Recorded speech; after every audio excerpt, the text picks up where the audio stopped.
Hello guys, it's me Blue. Welcome back to our podcast, BnB Anime. I am here obviously with the other B. Other B? Wait, that's me. I'm That's Brad. you. Hi, I'm Brad. Yes, you are. Nice to meet you. How are you? I'm doing really, really well. How are you? I cannot complain at all. Good, I'm glad. No Everything complaining. is No good. complaining is allowed, it's illegal. This is going to be a problem then, isn't it? Yeah, it is, especially considering that we review things, so complaining Exactly. is kind of it's I part have of the a job. feeling I'm going to complain a good bit this episode. I don't know why. No idea. I hadn't thought. So today we're going to be doing an episode, shock, reviewing one of the animes that we have both previously enjoyed. We watched in our own time, and now we've both sat down and dissected it. Wiseman's Grandchild. I can speak. Wiseman's Grandchild. Wiseman's Grandchild. Wiseman's Grandchild, coming to Yes. you last year. Last year. Yes, exactly. Yeah, but before we jump right into it, we're just going to have a little chat, talk about the news, things like that. So, anything fun been going on in your life recently? Absolutely not. I got turned down from a job posting today, so that's how my life has been today. That sounds absolutely fantastic. You know, I've actually been in a similar boat. Yesterday, I went to the dentist. How was the dentist? Well, thankfully, I don't have any cavities, so that's nice. Hey, that's but- always great. That's always it's great, but I have a bit of a sore throat from it. So if you hear me kind of coughing or tickling, or my voice doesn't sound exactly as it normally does, that's the reason. I blame my hygienist. No, I'm kidding. She was lovely, but yeah, I hate the dentist. Oh no, I hate the dentist too. I feel like every time I've been, it's either been bad news or it's been nothing but me getting griped at the entire time. So I prefer to avoid the dentist if at all possible, except for whenever I see them once to twice a year, depending on how I'm feeling. Yeah. I go about every 6 months, but after like 2 really invasive surgeries, 2 laser surgeries, and 2.5 years of braces. Me, dentists, orthodontists, that kind of stuff, we don't really get on very well. Yeah, after having my wisdom teeth removed and then having braces for close to 5 years, I would rather not. Oh, how come you had them so long? My teeth were really bad. Really? So I could fit my pinky in between my 2 front teeth. Love that. I And could then- fit a £2 coin in between my 2 front teeth. I don't know how big that would be. Probably Maybe the size of a quarter, I would assume. a little bit thicker. It's probably like 1.25. Interesting. Yeah. So maybe Yeah. closer to a nickel for us then, because our nickels are thicker than a quarter. Are they really? I think so. The more you know. Learning about American currency. American but yeah, currency, I had- it's worthless. Right? I had a lot of jaw problems more than teeth problems. Like, my top jaw was too slim, so they had to put like a bar across the roof of my mouth and expanded it. And then my bottom jaw was too far back, so then they had to put 2 bars along the sides of my mouth and push it forward. So most of my braces was actually jaw work as opposed to teeth work. Oh, you see, mine was primarily teeth work, and also towards the end, they tried to correct my overbite a little, but it's not bad. So Yeah. they just kind of left that alone. That and the rubber bands, I refused. Oh, I refused on those too, which is why my bottom teeth don't line up with my top teeth. So, like, where the spaces between your 2 bottom incisors and the spaces between my 2 top incisors, they don't line up. So I've got like 1 bottom tooth that's in the middle. I was like, I'm not doing this anymore. You're trying to do this after you literally made me like turn a crank in my mouth for 6 months to expand my top jaw, and now you're asking me to like wear elastics to move my teeth. No, it's not happening. I refuse. Not only that, but it's elastics that you have to take out and put back in every time you eat. Oh yeah. That's inconvenient. No, It's I'll so pass. bad. Thank you very Yeah. much. Oh yeah, they gave me a retainer as well, and I'm like, well, that's never seen the light of day since I was like 14. Well, it's like I got like the clear plastic one, so it wasn't Yeah. noticeable. So I wore that for like 5 months in the year and a half that I was supposed to wear them. And then I lost them or they got thrown away. So I was like, no, I think I'll just I think I'll just go without. Yeah, I had one of those as well, and I was supposed to wear it for the rest of my life because my jaw was so bad. So yeah, they said I was supposed to wear it every single day for about a year, and then wear it only at night for another 6 months, and then slowly go down to only wear it like twice a week overnight. And yeah, I wore it for maybe 4 days and then stopped. And it's in my drawer, and I actually have two of them because I claimed that I lost it. So then they gave me another one. And now I have two. And neither of them fit anymore because, of course, my teeth have shifted. So. Oh yeah, Great my fun. teeth have shifted a little bit to where there is still a gap between my two front teeth, but it's not bad. Like it's barely there and it's not nearly as bad as it used to be. So I'm fine. I'm Yeah. going to avoid braces again at all cost. Yeah, mine, I have a like a gold plate thing that's like stuck to the back of my two front teeth to force them from not separating. I could have used that. Uh-huh. Dentist, I don't like you anymore. But it means that whenever I go through a metal detector, I beep.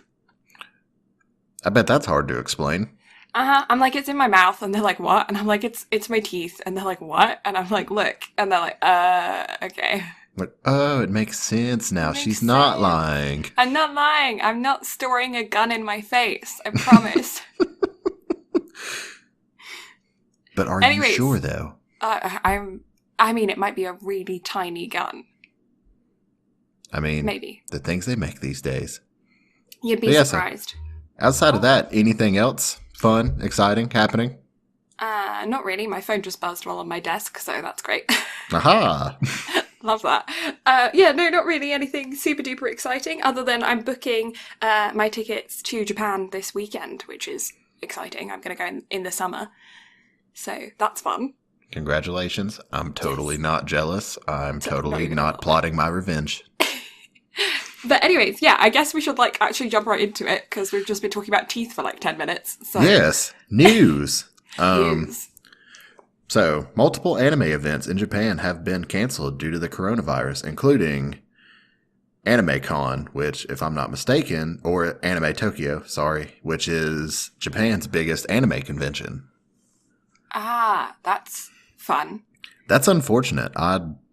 I know that's really got to suck for them because that'd be like Comic-Con getting canceled over here for us.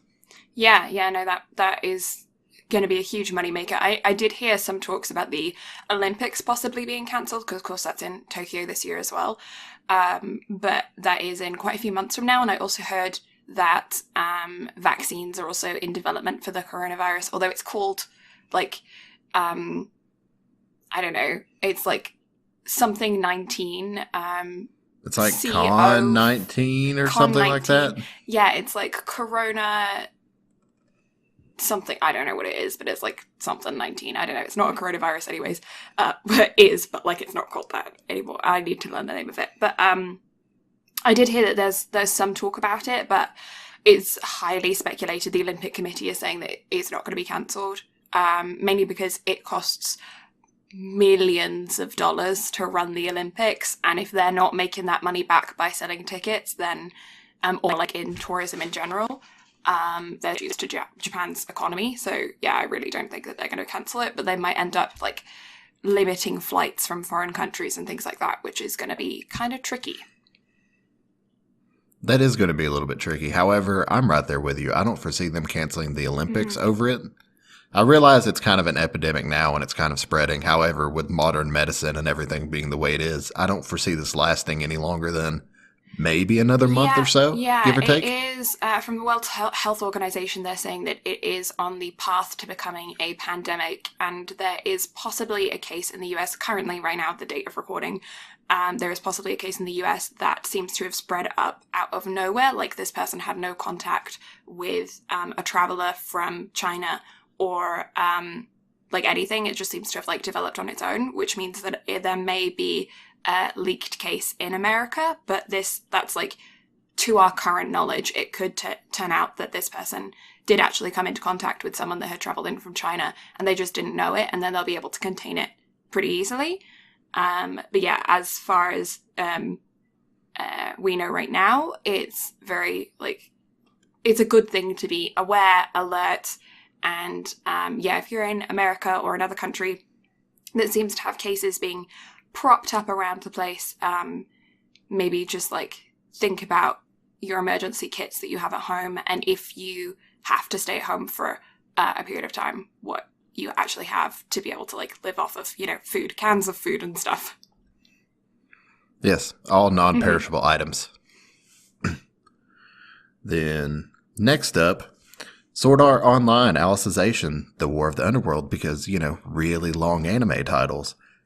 It has its official air date of its second course starting on April 25th, which I am extremely excited about. Yeah, you've been looking forward to that. Oh, I'm you've so been happy. Looking forward to that for, like, so long now. Oh, I have. They left it off on the worst possible cliffhanger, and it bothers me so much because, Alicization has been the reboot that SAO needed, and it has been absolutely wonderful ever since it started. I cannot gush enough about it. Yeah, I definitely need to get on that. I've only seen the first season of Sword Art Online. I watched some of the second season, but I dropped it, like, a couple of episodes in and haven't really picked it up afterwards, but because of the amount that you rave about it, I'm like, I need to get on it. I highly recommend it. You can skip SAO2. It's not necessarily pertinent unless you care about, like, Kirito and Asuna's personal problems and issues. But like I said, Ordinal Scale does a really good job of, like, backfilling information, and it will also get you used to the new animation style. Because they're like Attack on Titan. They got a huge budget animation increase. So it certainly helped a lot with that. But also then going into it, like I said, it was basically a reboot. Like, new animation, better storytelling, like, Reki Kawahara, like, fully sat down and, like, threw everything he had into it. And it's just, it's so good. It dropped all the harem anime aspects. It focused on storytelling. I laughed. I cried. I was on the edge of my seat. So good. I'm super stoked to jump right back into that then. I have so much on my to-watch list, though. It's like, when I get to it in 50 years. We'll get to it eventually. And then... next, Detective Conan has debuted in the newspaper in Japan. So that was exciting. Because actually having anime in, like, actual, like, widespread publication, I was like, that's really interesting, because I've always thought anime sort of had the same stigma in Japan that it has here, even though it would probably be a lot more culturally accepted. I always thought it would be still just have, like, a stigma of people would, like, not everyone would be happy about something like that happening. So that's really cool that it actually made it mainstream in that way. No, I completely agree. I think that more and more these days we're seeing that Asian kind of entertainment is becoming so much more popular, not just within their own countries, but, like, around the world. For instance, like, K-pop becoming so frickin' huge internationally. You're now seeing that it's also not just accepted worldwide, but even more accepted in their country of origin. Because, like, it's not so, like, it kind of makes it cool, like, where it previously might have been, like, a nerdy or a really mainstream, and so, like, it's not cool because, like, everybody does that, so I don't want to do that, kind of thing. It's becoming less of that because it's now getting international recognition, and people are like, oh, this is part of our culture that's really sick. And I'm seeing in general that the countries that are coming out with things like with anime, K-pop, that kind of stuff, are now celebrating it within their own countries as well, which is super cool to see. Yeah, because Anime Tokyo wasn't even around until 2015. If I'm not mistaken, whenever I looked into that. So I'm like, it took 5 years to becoming one of the biggest anime conventions in the world, but the biggest anime convention in Japan. So I'm like, that's crazy. But it's great for anime fans because that just means it's more popular, which means we get more. Yeah, definitely. I mean, out here in Canada, I have been to the Edmonton Animathon a couple of times.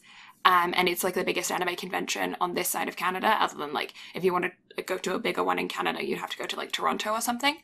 And over the past few years, it's gotten bigger and bigger and bigger and bigger and bigger, and it's actually moved out of the university that it was once in and is now going into one of the like sports arenas. So it's getting like a complete glow up basically, and so much more space and things like that, because it's been around for so many years. But within the past like 3 to 5 years, it's pretty much completely blown up. And the amount of people going, the amount of people cosplaying, the amount of people posting about it on social media, the funding, the amount of artists that are in like the artist alley where they can sell their own stuff, everything has just blown up. And it's awesome. Like last time I went, there was this guy who had actually built like a robot cosplay. Like he had gone a mechanic on it. I guess I think he'd worked on like an oil field or something, so he was like really used to working with mechanics and with his hands and building stuff. I don't know. Can you tell I'm experienced? And he built this, yes, right? Very He much built so. this freaking robot suit. It was so sick. It was really cool to see. Yeah. That's awesome. That is really cool. And then last piece of news, and it's a really sad piece of news, and also my apologies for butchering Japanese names because, it's really hard to pronounce. But Kazuhisa Hashimoto, the creator of the Konami Code, passed away yesterday, which would be the 26th, if I'm not mistaken. And the Konami Code, for those of you who don't know, it is a cheat code that was developed in Konami games that I forgot to write down the name of the game, but he was playing through it. He was being one of the playtesters on the game, and he's like, this is just really hard. So he created a code that would just buff him in that game.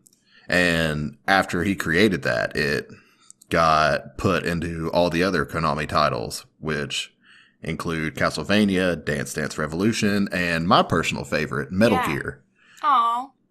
But the Konami Code is the up, down, left, right, BA start, which is also in a lot of other games as well, not just Konami titles. And then it even like lived a second life kind of a little while ago where it became a huge meme. Mm-hmm. Yeah, I remember that actually becoming a meme. Yeah, you just reminded me of it. The odd things that become just so memes. Everything is a meme. What's the word I'm looking for? Like, memeable? Everything is memeable. Meme-worthy. I was trying to think of a word for like a possible victim of memeage. I don't know. Can't think of the word. Anyways.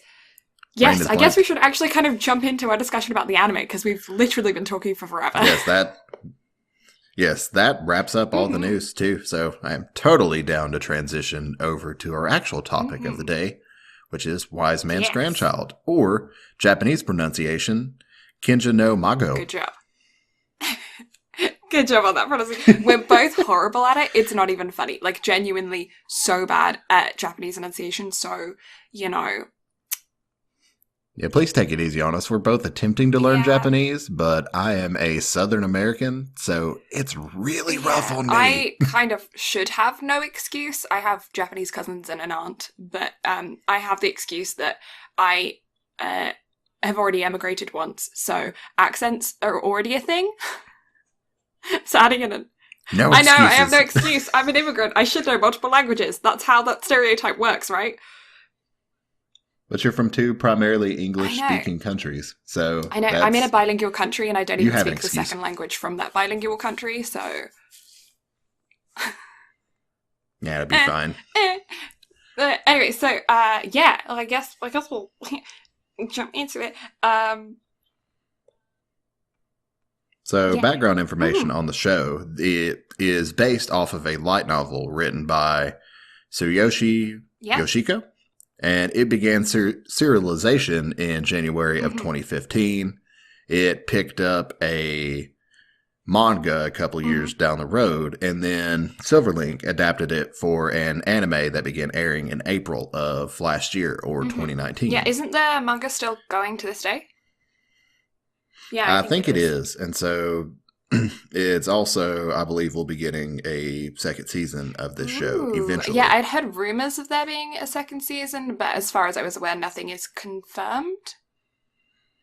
Now, we haven't gotten anything confirmed yet, but typically the way anime goes, your first season will sit for 2 or 3 years before you get the second one, and then after the second one, you'll kind of get an idea of how quickly it's going to come out. Outside of that, except for Dead Man Wonderland, may you rest in peace. Pepperonis. But the anime was directed by Masafumi Tamura, who has previously directed Akame la Kill. I didn't know that. And then, I didn't either. And then outside of that, he had also previously worked on Liz and the Bluebird, Laid Back Camp, The Devil's a Part-Timer, and my teen romantic comedy, Snafu. Fun. Good. Then the music was done by Kao Otani, whose notable works previously worked on Godzilla, Mobile Suit Gundam Wing, and Shadow of Colossus, awesome. Which is awesome. Godzilla's pretty awesome as well. Yeah, no, that's sick. That's so cool. I didn't know that they had got quite the group of hardworking people there. They really did. And then some previous or some notable works from Silverlink is Baka and Test. I'm not sure if you're familiar with that, but it's hilarious. I'll have to check it out. Chaos Child and Restaurant to Another World, which you and I both enjoy food anime. Yeah, my brother actually loves that. He read did he read the manga or did he watch the anime? I don't know. He has told me about that before and told me that I should get on it. The manga's really good. The show is decent, but I just preferred the manga. I felt like it just had more substance to it. Yeah, I do find that sometimes. Then Funimation was in charge of the dub. The main character, real big shock.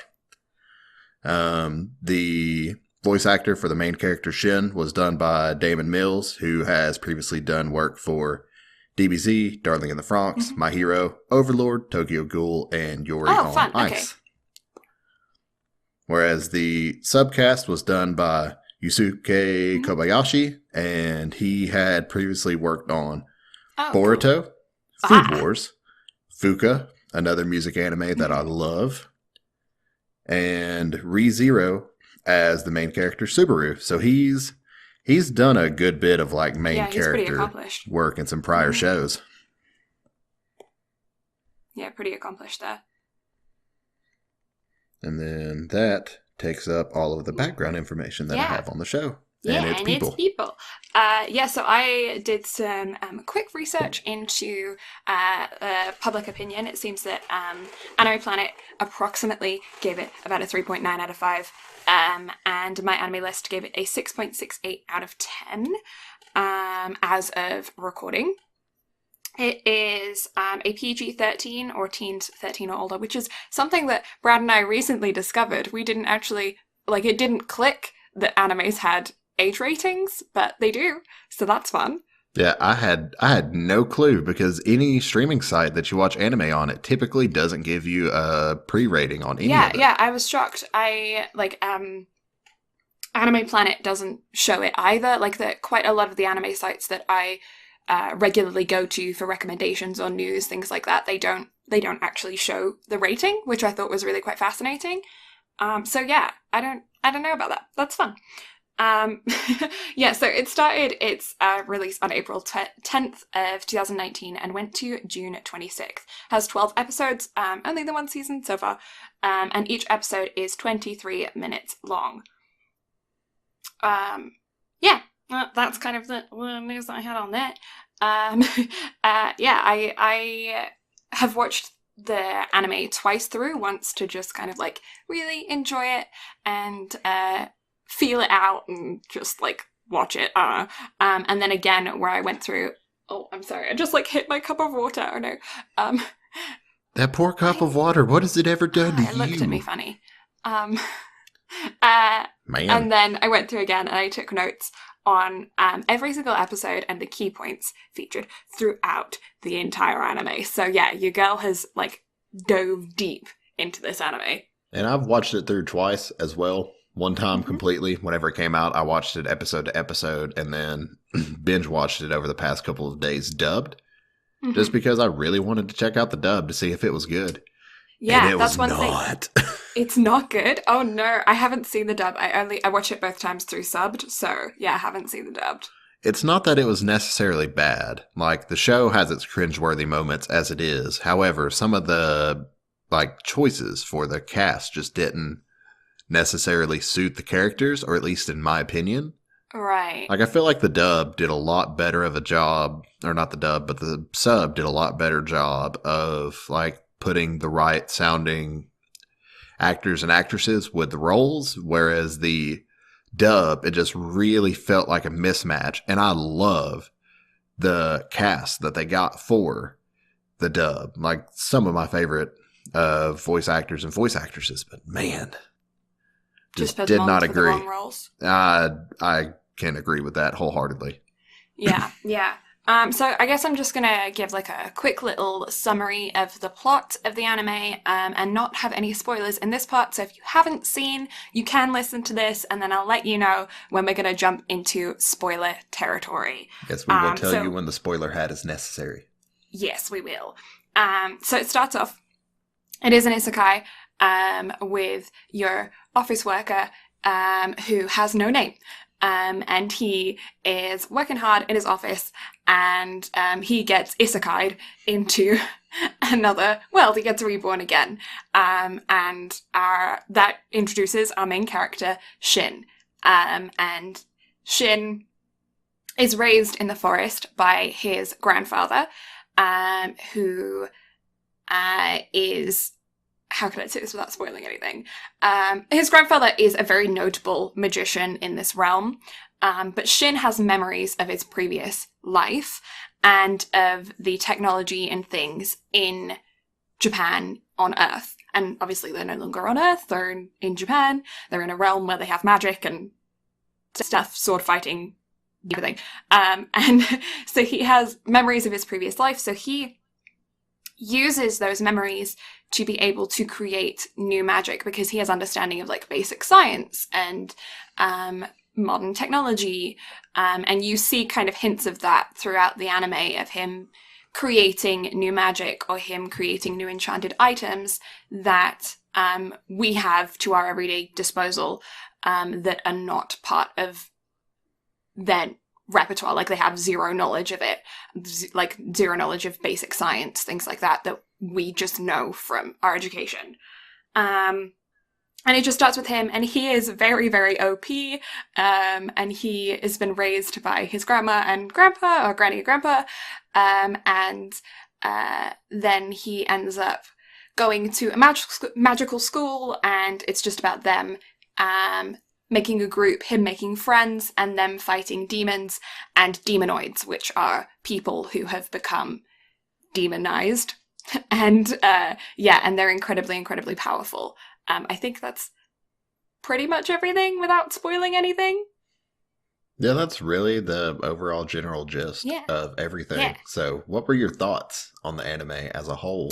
I really enjoyed it. I think it is fun. I'm not going to say that it is like the most amazing anime ever, but to me, I think it is really just a bit of fun.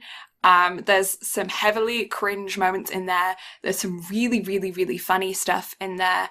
And I do really appreciate how when you're watching it, depending on emotions and like little bits, like you'll notice every now and again, the art style changes to enhance comedic or cringe-worthy moments.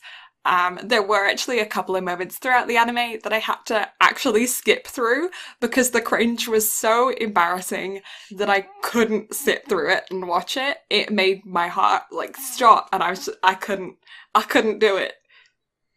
Yeah, because I know you are a lot like me. Like, we have the ability to feel other people's embarrassment and anxiety. Oh, yeah. Even if it's a fictional character, it's just like, we just have the ability to relate, and we don't even want to. No. It's just, it immediately hits. So I'm very much there with you. Yeah, I couldn't do it. There were a couple moments, one moment in particular, no, probably two moments in particular that I haven't seen. And I kind of, like, you can figure out what happened during those moments by context and stuff. I skipped through them both times. I skipped through them when I was just watching for fun. I, like, curled up into a ball and just, like, skipped. And then And then the second time I tried to sit there and I tried to force myself to watch it because I was like, you're doing a review, you have to watch it, you have to watch it. I couldn't do it. I couldn't do it. But Blue, we're supposed to review these things. We're supposed to give in-depth analysis of all the cringe. Yeah, well, my in-depth analysis of that cringe was that it didn't happen and I don't know about it. Thanks. I have blocked it from my memory. I never want to see it again. Shoot, be gone. Get out of here. I think I know what parts you're thinking about as well. I'll go into that later when we go in more in depth without any spoilers. But yeah, for those of you guys who haven't seen it, I would kind of relate it to if you've seen Harry Potter in the Goblet of Fire. Harry turns to face Cho and water spills out of his mouth when he tries to smile and everyone laughs at him. It's that kind of embarrassing. It makes you feel sick. I can agree with that. I can agree with that 100%. Yeah. So what about you, Brad? What are your overall thoughts on the anime? I think it was good. It's definitely not the best isekai I've ever seen. It's definitely not the worst. Mm-hmm. Agreed. I love the art style changes of the anime. Yeah, me too. Like how just even the background characters will be different from the like main focus, and it's all just for comedic effect and timing and everything. Mm-hmm. I feel like it took itself a bit too seriously. Yeah. For what it is. Yeah. I feel like I can agree with that, I think. But at the same time, it's still very lighthearted. Mm-hmm. It's still fun. It's still a massively OP protagonist who just has a really great time with everything that he's doing. Like you can tell like he enjoys being in the new world over his past life and is just really enjoying everything overall. Mm-hmm. But I feel, I don't know, like even though it is an isekai, it's just, you got to go at it from a really lighthearted perspective. Mm-hmm.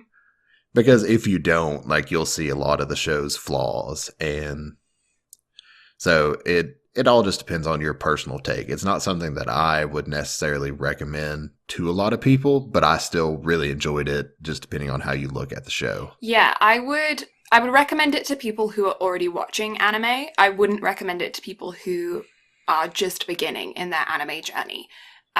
Because like if you're already down the rabbit hole, I think you'll get a good couple laughs out of it. And you know, it's really binge worthy. It's only 12 episodes, so it's not like you're going on one of them 20 episode journeys, you know, like it's a little bit more on the shorter side, which is nice. I think if they had continued, like if they had done 20 episodes, it would have been way too long and I would have like dropped it halfway through. But yeah, I think it's good. I like the fact that there is a actual villain that is like kind of comparable, and I like the villain's backstory. I'll wait until after the spoiler thing because I have a thing about the plot that I think could have elevated it more, but having obviously not read the manga or the light novel, I don't know where it's gonna go, so it can't do what I'm thinking, but like I think if they go with the second season, they should really push it up on the ham content. They should go further with those jokes, step further with those jokes, and I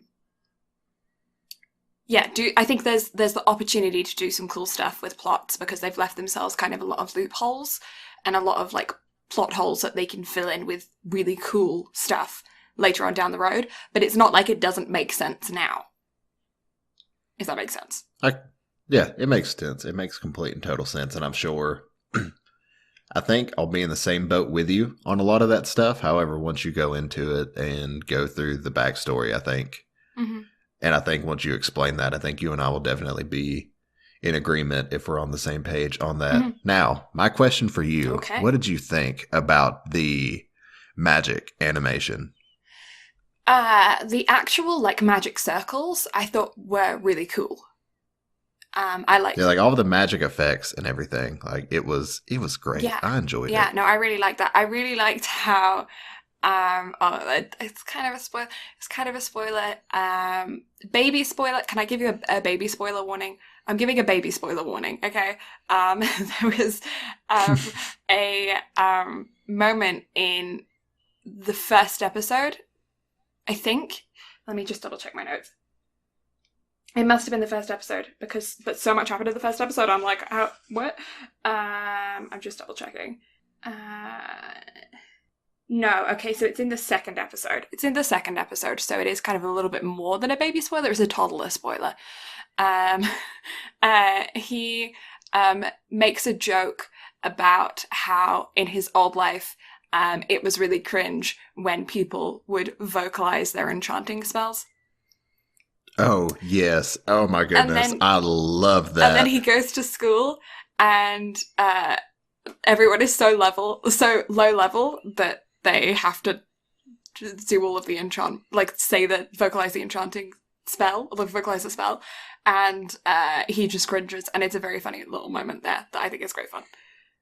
Yeah, I really enjoyed that. And then whenever he actually shows his ability that he can cast without it, yeah, just how everybody's look on their face, it was amazing. It's very, very funny. There are lots of little moments like that throughout the anime that I really, really did appreciate. Just moments where they just put in a little joke. Like, it's not like a full setup, punchline kind of joke. It's just like a little hint at a joke. Like, there's quite a few running gags throughout it that are very funny, and I do very much appreciate them. So if you want like a good chill laugh that isn't like, it's not gonna make you belly laugh, I don't really think. But it's like a good wind down. You had a hard day at work, you just want to chuck on some anime, you don't really want to think and just like watch something. I would recommend it for that purpose. I can agree. Mm-hmm. I can agree. Like, it's not like it's entirely comedy like Aho Girl or something like that, to where it's just short 12-minute episodes and you're laughing literally the entire time. Mm-hmm. But it's still a really good laugh. And that's what I meant whenever I said it doesn't take itself too seriously, but it still does. Yeah. Yeah, there are quite a few fight scenes, and it does have a few moments of there are a couple moments of they try and pull on your heartstrings a little bit, and I think in one case they succeeded. In another case, I don't think they went far enough with it, and I'll kind of get into that later. But they do try and like give you that emotional side to things, and yeah, I think they just needed to like just take it that one step further if they were going to go that route, or just not go that route at all and keep it a complete comedy. I agree. I agree. And that's what I meant whenever it's like, it takes itself a bit too seriously, but it's in the areas where it took itself too seriously, they didn't try hard enough, in my opinion. Agreed. Like, they couldn't decide which direction they wanted to take the show. Yeah. But back to the whole magic animation, it was glorious. It was really cool. It was beautifully done. Yeah. The effects they did were wonderful. Yeah. Overall, the animation is gorgeous throughout the whole anime. The like towns, when like he's traveling through the towns and stuff, they go to like a hot springs town at one point, and that's beautiful. The actual like uniforms and dresses and clothing and things that they wear, I actually really liked the aesthetic of. It wasn't too out there from anime styles, but it was different enough to where if you wanted to cosplay as one of the characters, it wouldn't just be like another school uniform and people be like, are you this person or this person? Like, it is different enough to kind of differentiate yourself a little bit. Yeah, it's very much its own distinct style, especially whenever it comes to the clothes and the eyes. Yeah. The eyes with the 4 different color tones across the board was awesome. Yeah, agreed. So I guess now I'm going to chuck on the spoiler warning. So if you haven't seen the anime and you do not wish to know any secrets from the plot line or anything like directly, I'm going to say have a wonderful day, night, whatever time it is for you now, because yeah, spoiler warning going up now. Spoiler hat, put it on. Spoiler hat, now. Put it on. Okay, so going over the plot more in detail. In your first episode, like I said, it starts off with Shin getting into a car accident, and he dies, obviously, and then gets reborn with Merlin as his grandfather. And then you meet Melida, who is his granny, who I'm just gonna call Merlin and Melida Granny and Grandpa, or Granny and Gramps, or whatever, throughout the rest, because otherwise it gets real confusing. And that's also what he calls them throughout the entire show, so it's fine. Yeah, he does. And then you find out how OP Shin is. You get like a brief little montage of him going through his early life, where you get to see him kill his first demon, and you get to hear about his backstory with his parents, because Shin is not actually Gramps' direct bloodline grandson. Gramps found him in a forest, deaded. Well, not deaded. His parents were deaded. He wasn't deaded, which is why Gramps raised him. And then very quickly on, you find out that his uncle, his Gramps, his granny, and his swords trainer, Michael, I don't know. I think it's Michael, but without the A. So I don't know. I'm sorry. Michael, something like that. Something like that. They are actually really, really important people. Gramps killed a demonoid in his heyday with Granny's help, and she is also known as the guru, because she's enchanted all of this really cool stuff that's like my stomach just growled really loud. I'm sorry if you can hear that. She enchanted all this really cool stuff for them all. And then, there's so much that happens in the first episode, because it is just packed with information on information on information. Most of my notes, because I took notes on every single episode. The first episode, I have so many more than all the rest of them, because it's just new character, new information, new character. And I do think that it was maybe a little bit too much on the... Yeah, that's one thing I will say. It's one of those... This is one of those animes to where you need more than the one episode rule. You got to at least give it 3. I think, because if you just go off the first episode, it's so much information overload. Yeah, it can kind of turn you off. There's very little plot in the first episode. It is mainly character introductions. And 2 characters that I think could have been completely left out, because they don't show up until much later on, and they have no relevance to his training. Mikkel, I'm going to say, he doesn't really show up more as an intense character until later. But he was integral to Shin's training, because he taught him, the way of the sword. But, Big Sis and Big Bro, they don't show up until way later on in the anime. I think, episode, 8 or 9. But they were first introduced in the first episode, and then you just don't hear anything about them until that point. And I feel like they could have been introduced in episode 8. I don't think they needed to be introduced in the first episode, when also you're getting introduced to your main character's grandparents, everyone else. I just feel like they were 2 people that could have just been left. I mean, maybe just a small introduction, hey, you're this person. But then that's it. We don't need a backstory on you now. We can get that 7 episodes from now. Or maybe just even just had them in the background of a montage, so you don't know who they are, but you've seen them. Mm-hmm.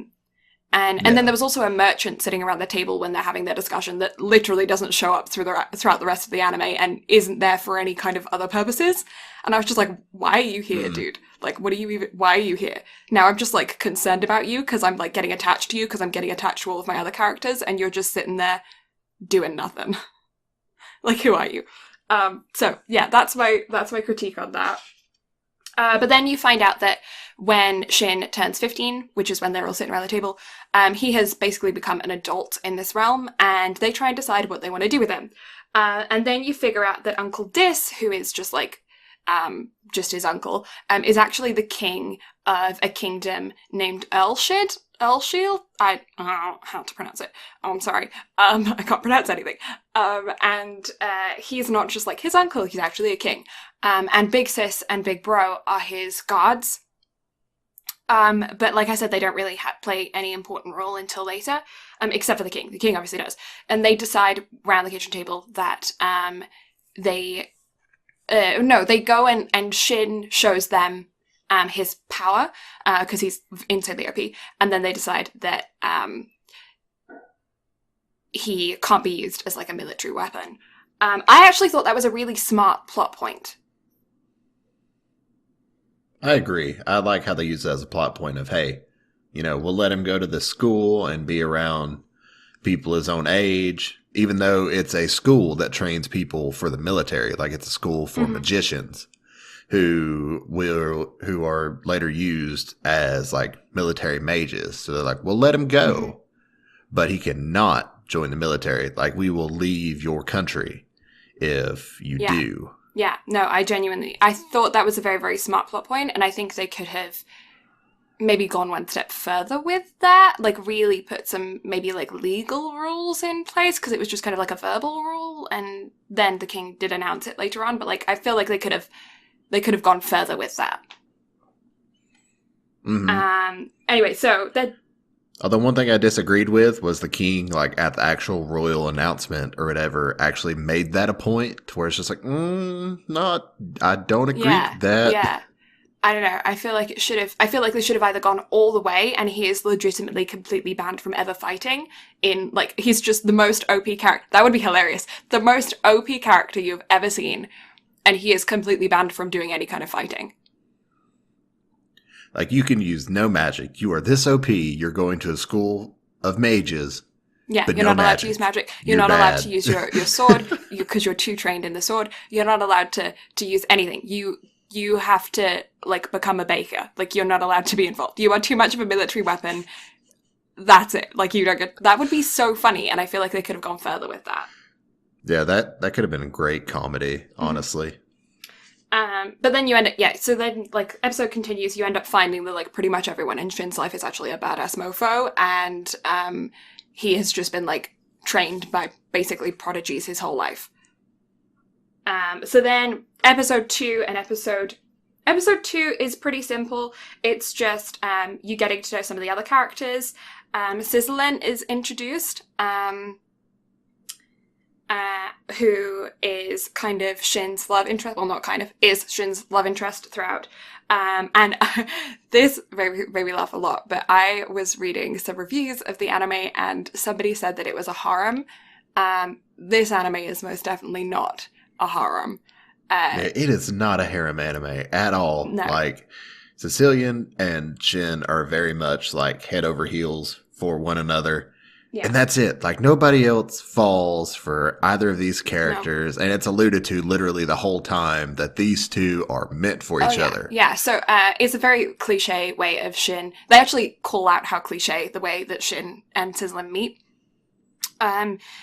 She's like in a alleyway with her friend Maria, how they say it, and some big old rough guys are trying to sex him up, and they're all like, no, down, and Shin comes along and he's like, I'm a badass mofo, I'm gonna beat you up, and that's pretty much what happens, and then Sizzlin just goes, swoon, I love you, and then Maria's just sitting there just being like, what the heck is just going on, like, you're seriously not falling for that guy because he just did that, like, he's just being, like, a normal human that would step in, and she's like, swoon, I love him. That's like literally the first time that they meet, their relationship is established and it continues all the way through. So basically he then goes to school, he takes the entrance exam, he beasts everybody in the entrance exam is when, like I was talking about earlier with the toddler spoiler, he gets to witness everybody else's horrible magic and he's dying over how embarrassing that they are and it's very, very funny. And the king even told the proctor for the exam to be like, do not let him go all out, and yet he still destroys the exam room. She's like, wait, you're holding back? Yeah, she calls him out for not holding back and he was like, actually, I was holding back like a good percentage of my power. It was very funny. That was a good moment. I enjoyed that a lot. I agree. That was great. Mm-hmm. So then Shin ends up becoming the top student. Shock. He has to then give a speech. They then figure out, like everyone then figures out that he is a Wolford. He is the grandson of the hero, who killed the demonoid. Basically you're just getting to know all of the characters. Pretty quick after that, that's pretty much the end of episode 2, and then you get into episode 3, and that's when we start finding out more about demonoids. because you start getting introduced. Well, you get introduced to this character Kurt in the second episode when he first goes to school. But you get to know Kurt more, his backstory, kind of what he's going through, and the fact that he and Sizzlin are supposedly engaged according to him, but she wants nothing to do with him. And then you figure out that he's actually kind of like not a cool dude. He's a real creep. He didn't come off well in the first time you met him, but he's real bad now. And you just get this really, really distasteful opinion of him. And then not too long after that, you start seeing him like transform into becoming a demonoid, and then like him and Shin end up having a big fight where Shin ends up killing him. This moment was not done very well, in my opinion. I think that they should have played it up more. That's kind of my biggest critique throughout this whole anime, is that it could have gone 2 steps further. You know, they held back. And I think that was kind of like the biggest reason why this anime is kind of middle of the road. They held back with this. I feel like they could have and should have just gone ham with this moment. He's this horrible villain, gross person. We don't like him. Over the past couple episodes, we've figured out that we really, really don't like him. And then the fight is just kind of weak, but not just from like a fighting perspective, because Shin's obviously OP, so it's not going to last very long, but from an emotional perspective. Like, this is the first time that Shin's killed a human. Like, I don't know. I feel like they could have gone further. I agree. Like, they could have went a lot more ham. Like, there could have been a lot more, like, not carnage. Like, nobody needed to get hurt on that because Shin wouldn't let that happen. But, like, destruction to the school or the surrounding area, something along those lines. But also, yeah, like, it could have been a lot more emotional. Like, he's 15. He's just encountered the second ever demonoid to ever be made. Now, it's talked about later about how he wasn't a full demonoid. Like, he was artificially created, but he never truly, like, fully went over the edge. But it could have went a lot further. And a 15-year-old killing somebody, like, that should have left a lasting impression on him. But I think, like, other than people bringing it up of him being, like, the second ever person to kill a demonoid, even though he's, like, you know, the greatest sorcerer's grandchild, like, this is what he did, but he never acts like it affects him at all. Yeah, I agree. He actually seems kind of like cool with it. Just like, meh. It was really meh. That's actually a thing that I have kind of a gripe with an anime across the board, is that I have watched several animes where it is portraying a character to kind of have PTSD type symptoms, and then they just get told to like get over it, or they have to fight to protect their friends, or something happens, and all of a sudden they're not just over it in the moment, they're over it for the rest of their lives. And I'm like, that's not how that... You might be able to push past it for a moment, but then have it affect them in their downtime, you know? Like, things come back. And this is one of those cases where I just think they could have gone so much further with this. I think they could have... because in the moment, in the actual anime, you see him doubting that Kurt is a demonoid. Because you see him thinking he's too weak, you know, something's wrong. He's talking. My grandpa said that demonoids couldn't talk. You see him doubting before he kills him. So I feel like they could have gone further with that. I don't know. So quickly after that, you figure out, like, the team kind of figures out that a character named Strom was actually Kurt's middle school teacher and had, like, tried to recruit a bunch of kids to join, like, his after-school lab club. And this is when you kind of figure out that Strom was manipulating Kurt from behind the scenes and was the one who experimented on him and turned him into a demonoid. Strom ends up becoming our main villain. I actually like him as a character. I really do like the backstory behind him, and I think that's the moment where they went far enough with the emotion. I think that was a good level for them to do the emotions at, and I wish they had continued that throughout, or gone again, flipped to the complete other side and only done comedic. I agree. Mm-hmm. Like, they fleshed out his character really well. Like, he had true motivation for being the way that he was. Mm-hmm. But he's one of the only characters that, actually was the way he was because of his motivation. Mm-hmm. Yeah, I agree. I think he was a really, really well thought out character, and I just wish that there were more moments like that throughout. The other moment where I don't think that they went far enough with the emotion that should have been on the same level as that, when near the end of the anime, I actually think it's the last episode, Sislin is healing a man who is on the brink of death, and she can't heal him, and she goes to put her clothes, which have been enchanted with like magic, over him to try and get him to heal, and then Shin comes in and he heals and it's all fine, and I feel like that man should have died. I'm sorry, but I feel like or at least they should have gone further with it. You know what I mean?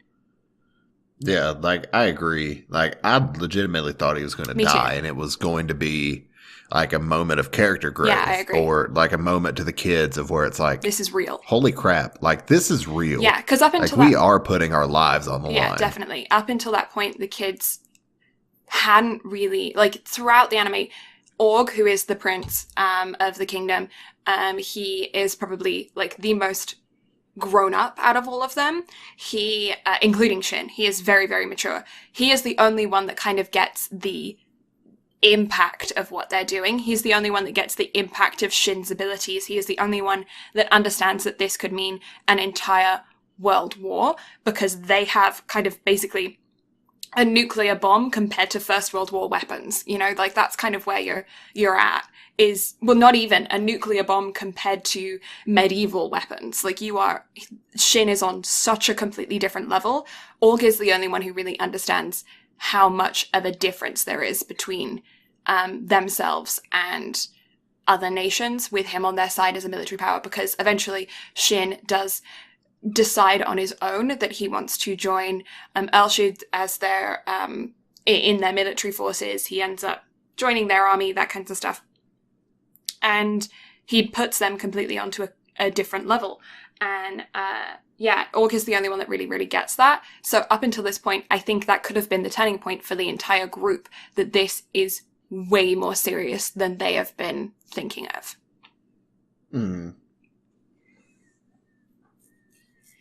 Yeah, I wholeheartedly agree. And I hate to put it like this, and I'd have a feeling that at some point down the line, because I haven't read the manga or light novel either. However, I have a feeling that if they do decide to take it up a notch and, take it a little bit further and like truly like show some growth, someone in that class will, I think, eventually die. Yeah, because I think that's the only way to get it to where like they'll truly grasp what they have. Yeah. Yeah, or like Granny or Gramps. Or something. Yeah, I could see that. I completely forgot what I was going to say. Oh, yeah. One of the plot points that I think would have been super interesting that they didn't do, and I know that they can't do now, was Strom's backstory is basically that he was a lord of a land, and he was like helping the people develop, and the other lords didn't like that he was helping the common people develop, so they set him up, they sent him away for a while, and then spread rumors that he was kidnapping women and children and that kind of stuff, and then the townsfolk revolted and ended up killing his pregnant wife. I think they should have made that Shin. I think the baby should have been Shin. Ooh. And yeah, that's what I was, because when I was in the moment, I was like, the first time I watched it, I was like, she's going to give birth and it's going to be Shin. Like the wagon in the forest that Gramps found with the parents that are too deformed, like defaced to be able to identify, that makes it Shin. Shin's the baby. And then it wasn't. Yeah, holy crap. That would have just turned everything on its head real quick. Yeah, and then it wasn't. And I was so, like, I thought I had it. I thought I was there with the plot point, which is maybe why they didn't do it. Maybe that was too predictable. But I would have liked that. I would have enjoyed Shin actually being his son.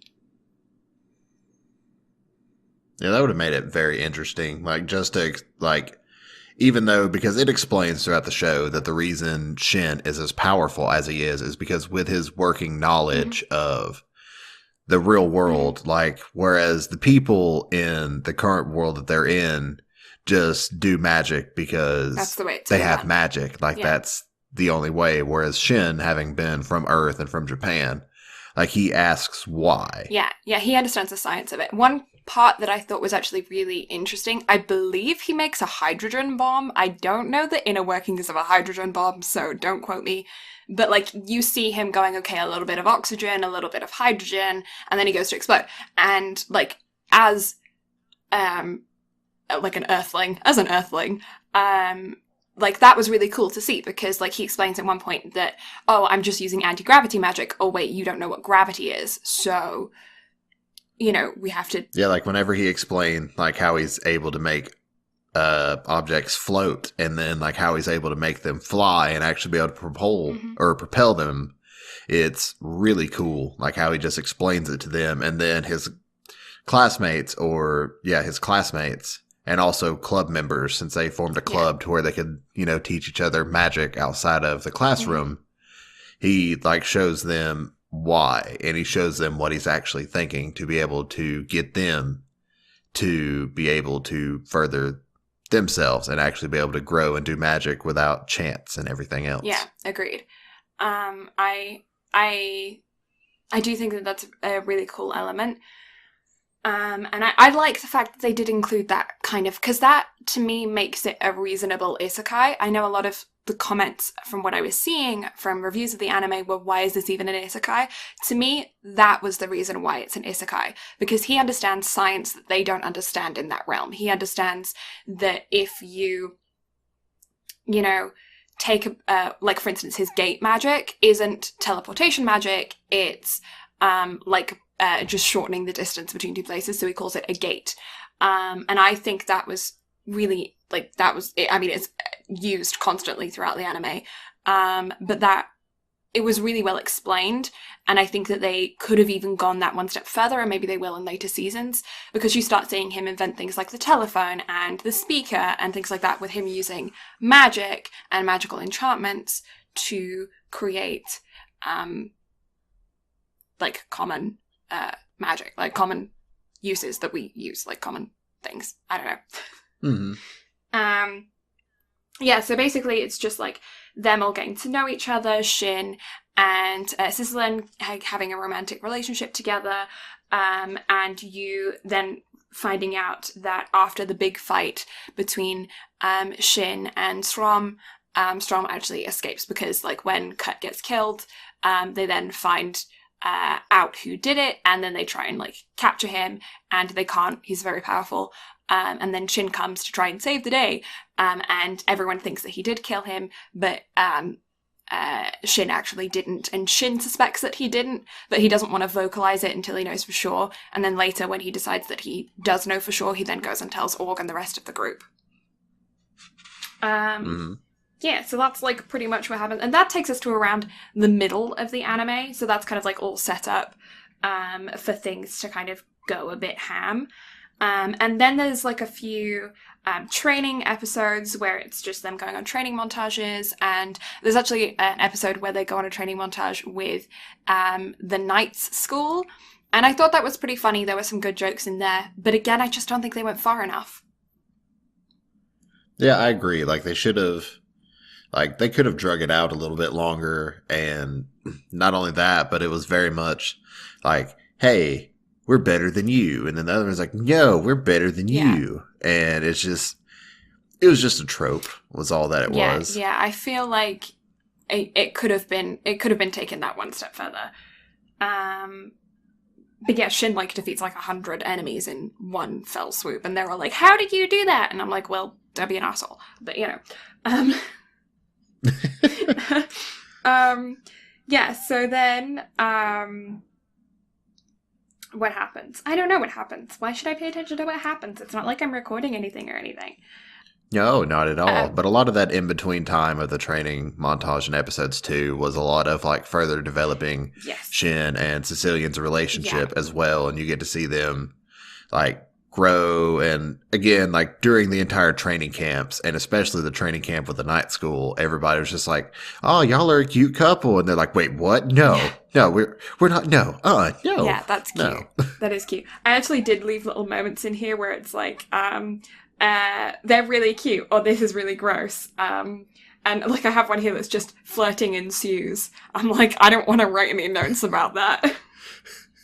Yeah, because that's literally all it is. It's just a lot of like flirtation back and forth, and then once they get back from their training camps and they're spending, like they're just spending a night all together at Shin's grandparents, and Shin and Cecilian go out for a walk, hmm and Oh god. that's whenever they finally decided to Yeah, this is the bit that get I didn't together and watch.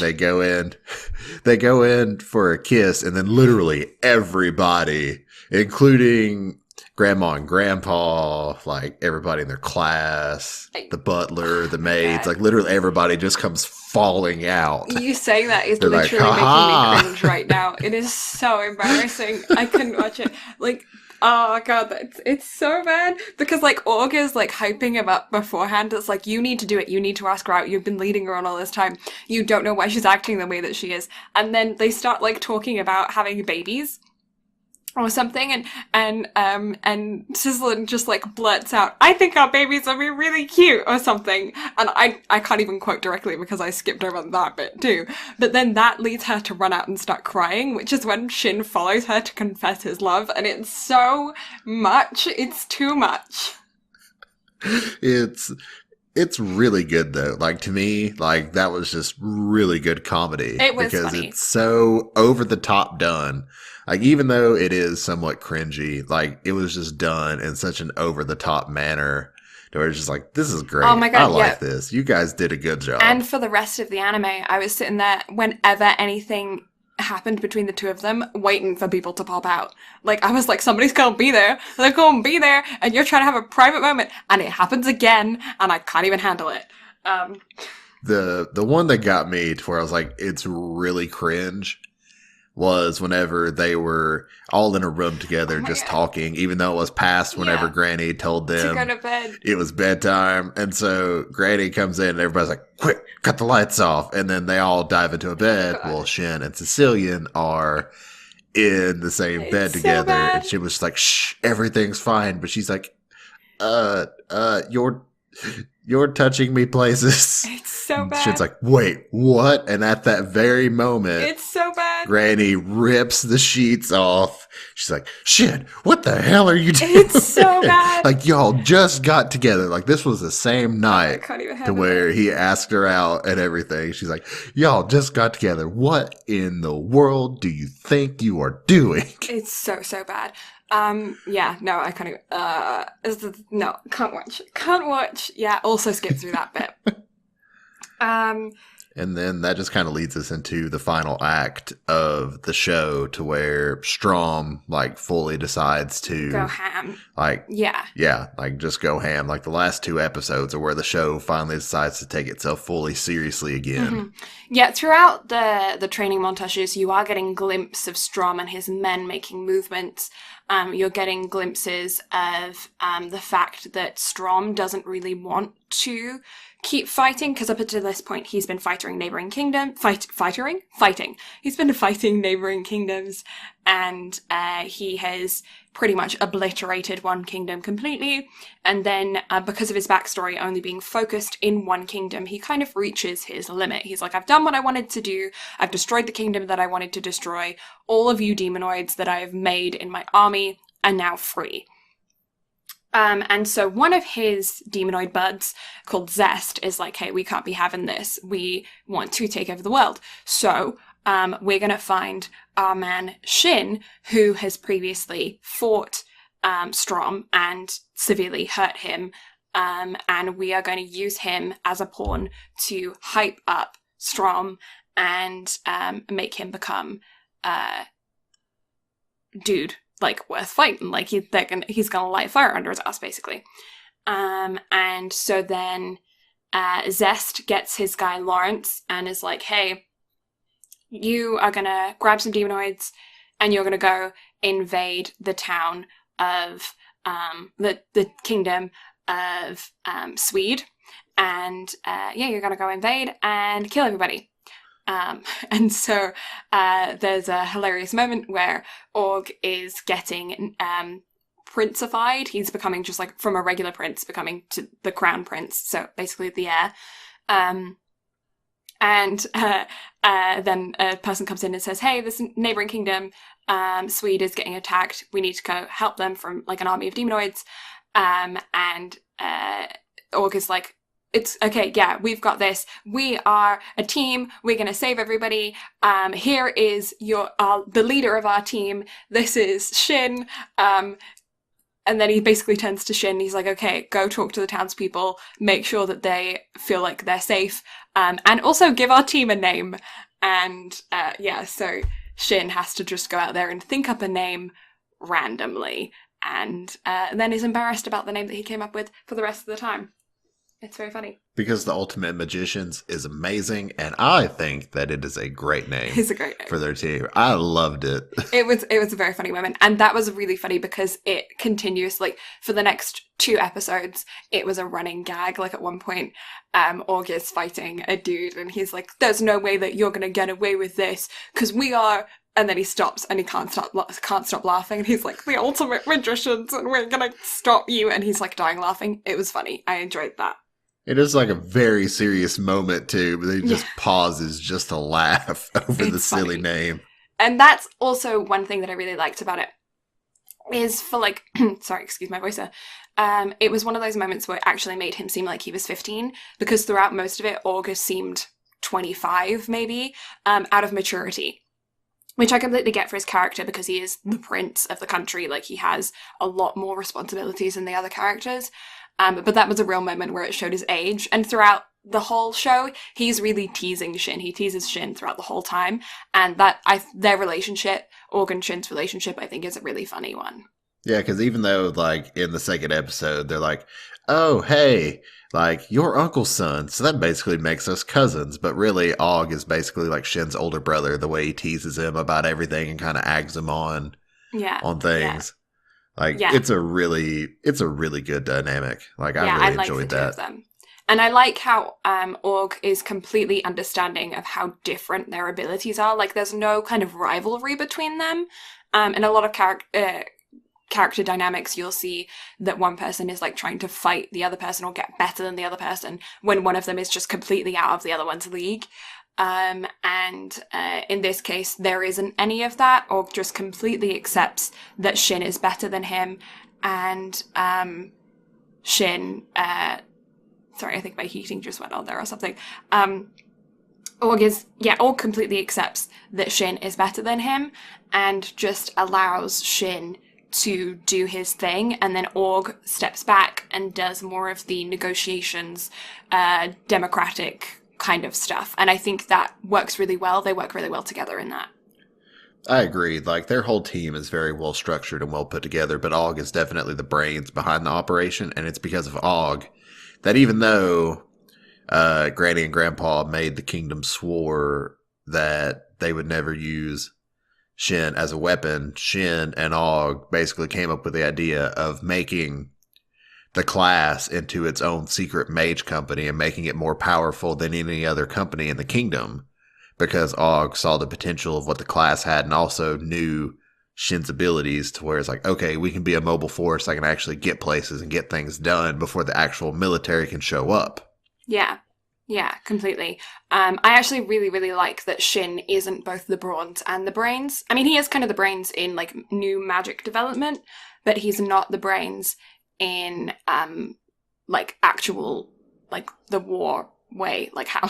the war way. In the war way. He's not, like, the actual, like, commanding officer, but yeah. Like, he has the ability to make decisions and whatnot because he is truly, like, the leader of the group, but he's not the decision maker. Of the group. Like, Og is very much that person. Yeah, and I mean, it makes sense that they have kind of the face of the group, which is Shin, and then their actual commanding officer, which is Org, and that makes sense. And it's really kind of a unique dynamic that the prince isn't the leader, which I thought was super cool. Yeah, I agree. It's a really good dynamic and it really works for the show. Yes, agreed. So the show kind of, the first season kind of leaves off with Strom's attack. Well, not really his attack because Zest is the one that put it forward. Kind of working to an extent, but like the kingdom is destroyed, but also not working in the sense that Shin completely overpowers them. And not just him, but the rest of the team have been working so hard that their levels are above any of the other magicians that are part of like the guards unit or anything like that. So this team is really becoming like a super, super elite team, with Shin being like even 500 times more as strong as each of the individual members. And so then the demonoids kind of retreat.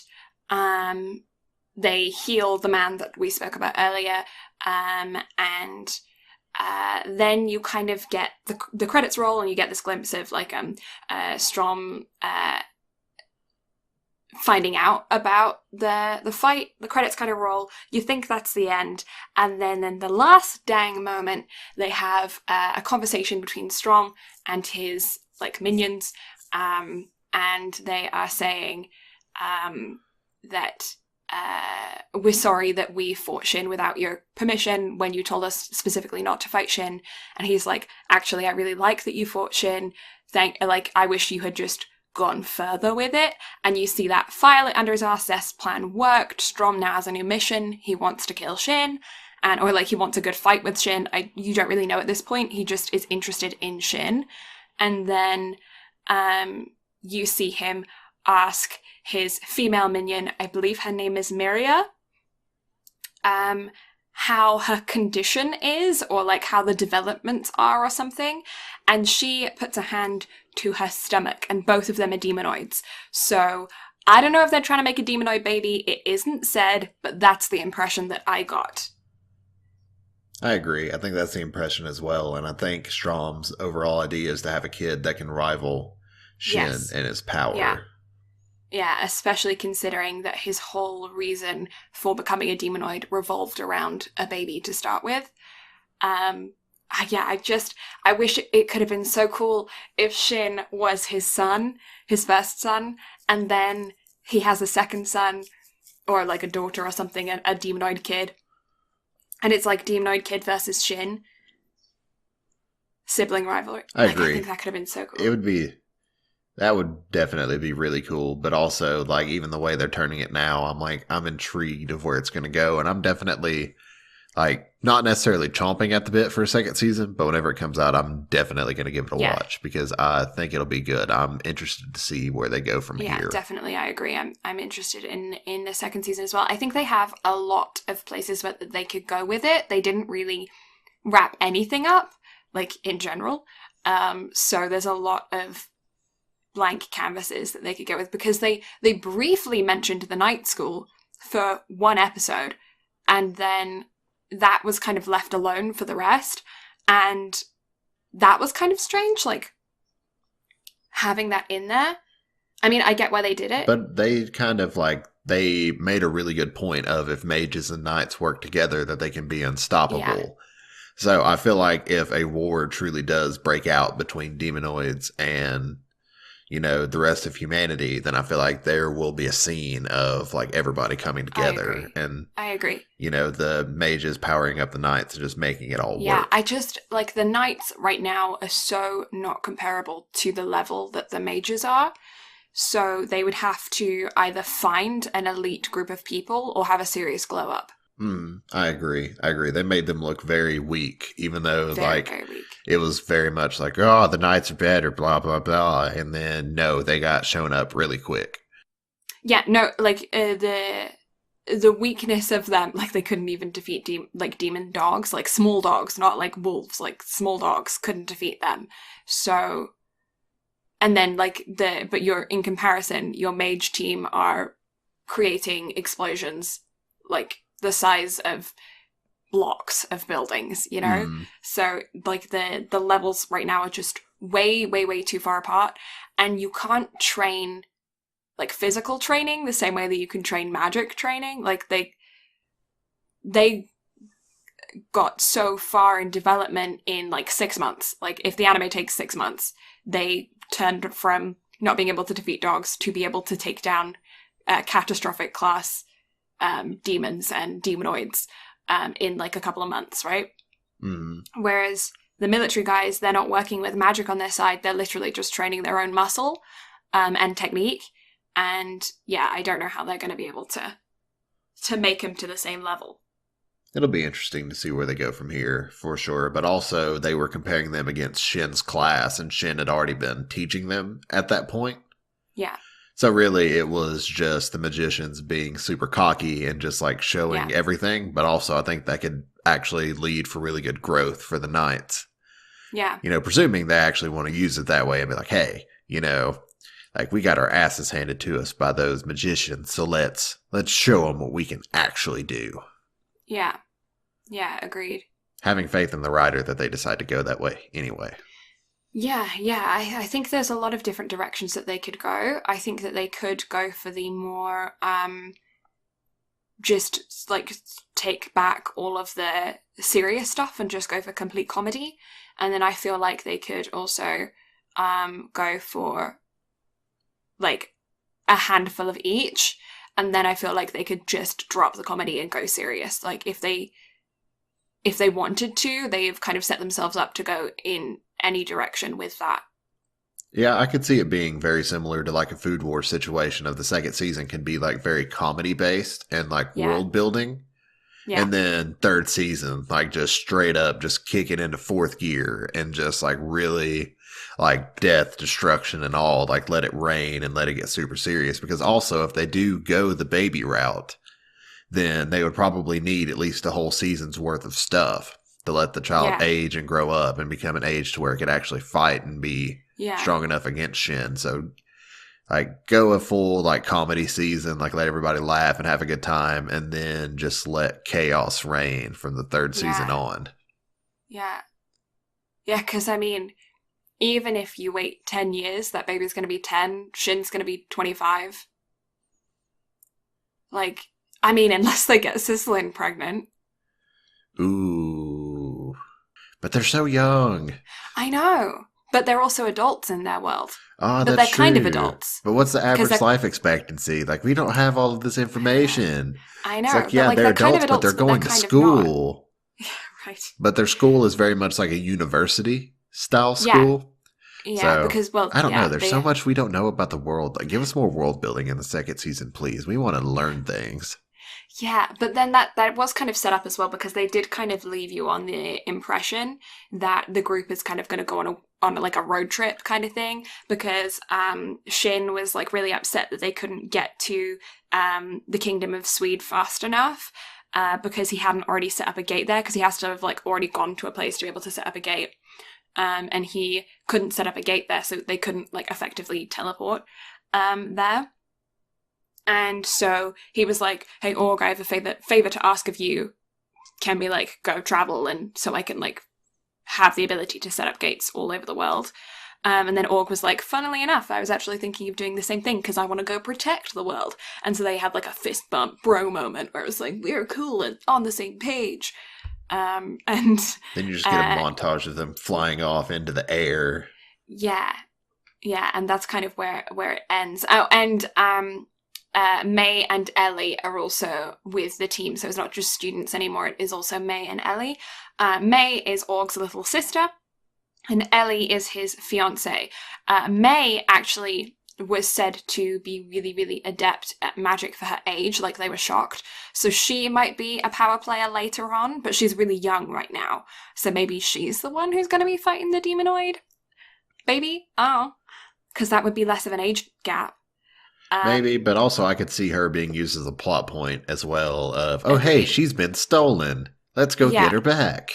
Yeah, Ellie probably more than May, because Ellie has stated, like, she has no affinity to magic whatsoever, so she's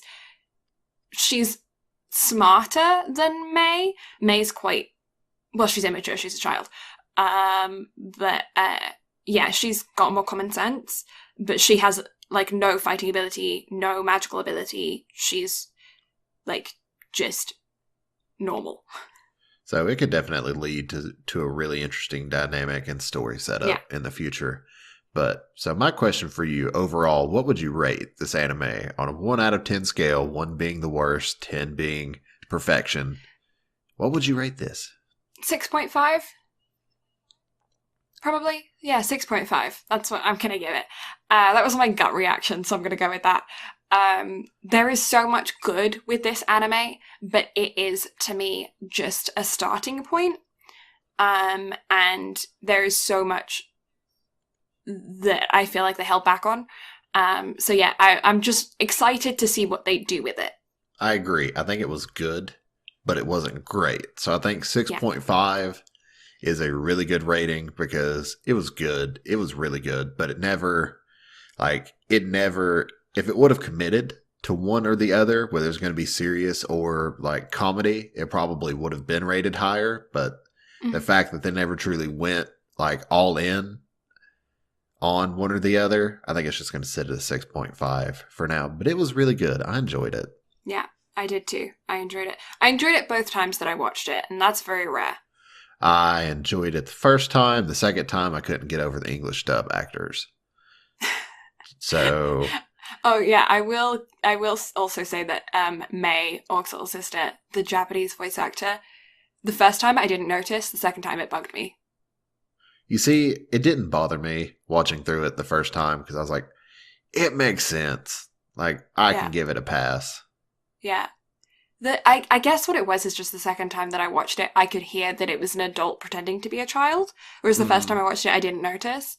But yeah, the second time, it might just be because I was analysing it more for the review, but it really did sound like, to me, an adult pretending to be a child rather than an actual child's voice. Yeah, I can see that, but on something like that, I'll give it a pass.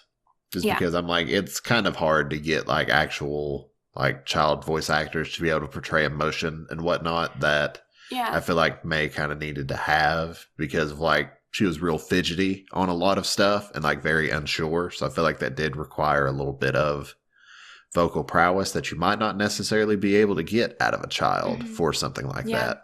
I'd just be curious if that particular voice actor had done children before or if that was kind of their first child role. And other voice actors that are in the industry that are really good at doing children's voices. It's like opened up a whole thing, a whole realm to me of being like, okay, well, who's good at doing children's voices? Because I want to know. I can agree because one thing I did notice, like this was from the Japanese voice actors standpoint, like this was, it seemed like it was a lot of like starring roles for a lot of people. Yeah. Whereas Shin, like his voice actor had like some really big roles beforehand, whereas Cecilian and Maria, they were mainly minor roles in a lot of things. Yeah. So, but I feel like that's a really good repertoire to have to where if they are using like new and aspiring voice actors and actresses, like they can build and grow and we can actually see that throughout the show because I feel like Food Wars was very much like that too you got to like see the actors and actresses grow, not just the characters. So I feel like there's a lot they could do with that. Agreed. But I think that wraps up everything on this one. Yeah, I think that wraps it all up for me too. So, great first actual review episode, I will say. Yeah, I had a great time. Some of this is probably gonna have been cut out, but we'll see. We kind of rambled a little bit. No, rambling is fine. This was fun. I enjoy it. It's great. Yeah. But yeah, thank you all so much for giving us a listen. We greatly appreciate it. You can find Blue over on Instagram. Tags. Yeah. I'm Blue Lavender STM on Instagram and Twitter. Lavender with an A rather than an E. It's spelled wrong. That's fun. And you can also find me on Twitch where I stream pretty much every day. And you can also find Brad around as well. You can find me on Twitch at Brad Carter Gaming. You can find me on Instagram at Brad Carter Gaming. If you have any comments, suggestions, anything like that for the podcast, you can email them to us at bnbanime@gmail.com. Or I'm still working on getting a website set up so that way you can leave suggestions on there, and also an Instagram and Twitter set up for the podcast as well. So those will be ready at some point in the future. I'll get to it. I promise. Yeah. Don't worry. I'll get on his case. We'll get the things done. And also, if you want to follow an Instagram page solely of cacti, you can follow Brad's secret Instagram of @theadorableprick.